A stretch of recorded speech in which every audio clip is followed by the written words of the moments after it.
The Fall of Jerusalem. Jerusalem, Siege of Triumphal Parade in Rome of Jewish religious articles, a 7-branched candlestick, a table for showbread and sacred trumpets, removed after the sack of Jerusalem in 70 C.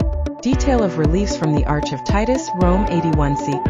More in April 70 CE. Around the time of Passover, the Roman general Titus besieged Jerusalem. As this happened during Passover, the Romans allowed pilgrims to enter the city, but didn't permit them to leave, strategically depleting the food and water supplies within Jerusalem. Inside the walls, the Zealots, a militant anti-Roman party, were in conflict with other Jewish factions that had emerged, which weakened the resistance even further. Josephus, a Jew who formerly commanded rebel forces, but then defected to the Roman cause, attempted to negotiate a settlement.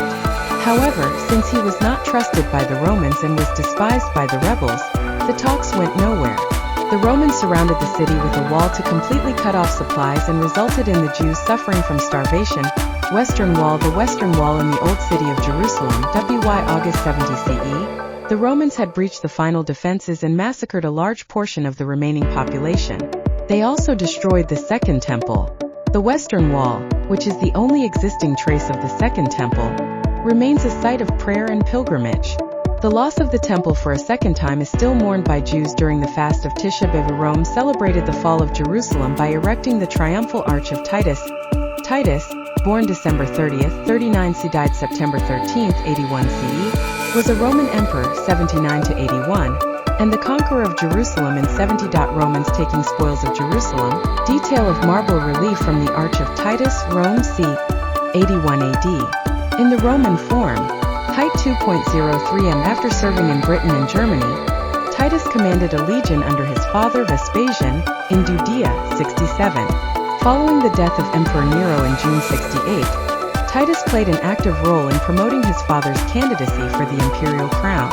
Licinius Mucianus, the legate of Syria, whom he reconciled with Vespasian, considered having such a promising son and heir as one of Vespasian's greatest assets. Immediately after being proclaimed emperor in 69, Vespasian assigned Titus the leadership of the Jewish war, and a large-scale campaign in 70 resulted in the capture and destruction of Jerusalem in September.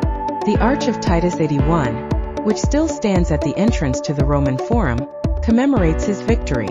Britannica. Quiz Kings and Emperors Part 3.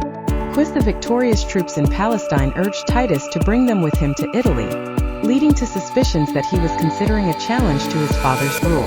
However, he eventually returned alone in the summer of 71, triumphed jointly with Vespasian, and was made the commander of the Praetorian Guard. He also received tribunician power and served as his father's colleague in the censorship of 73 and in several consulships. Although Vespasian had avoided making Titus his equal in various ways, the son became the military arm of the new principate and is described by Suetonius as particeps ac etiam tutor imperii, a sharer and even protector of the empire. As such, he incurred unpopularity, worsened by his relationship with Berenice, sister of the Syrian Herod Agrippa II, who lived with him for a time in the palace and hoped to become his wife. However, due to the Romans' memories of Cleopatra, a marriage to an Eastern queen was repugnant to public opinion. He had to reluctantly dismiss her twice, the second time just after Vespasian's death in 79. Titus suppressed a conspiracy, likely related to the succession, and when Vespasian died on June 23, he promptly and peacefully succeeded him. His relations with his brother Domitian were strained, but in other aspects, his short rule unexpectedly gained popularity in Rome.